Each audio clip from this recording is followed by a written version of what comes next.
आज हमारे पास में डिजिटल मल्टीमीटर है।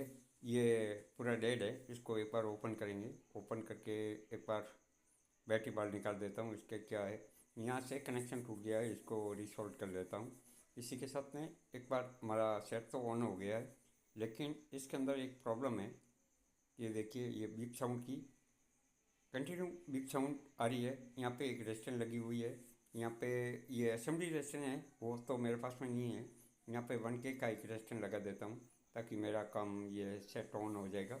ये बीप साउंड का बड़ा इशू आता है इसके अंदर।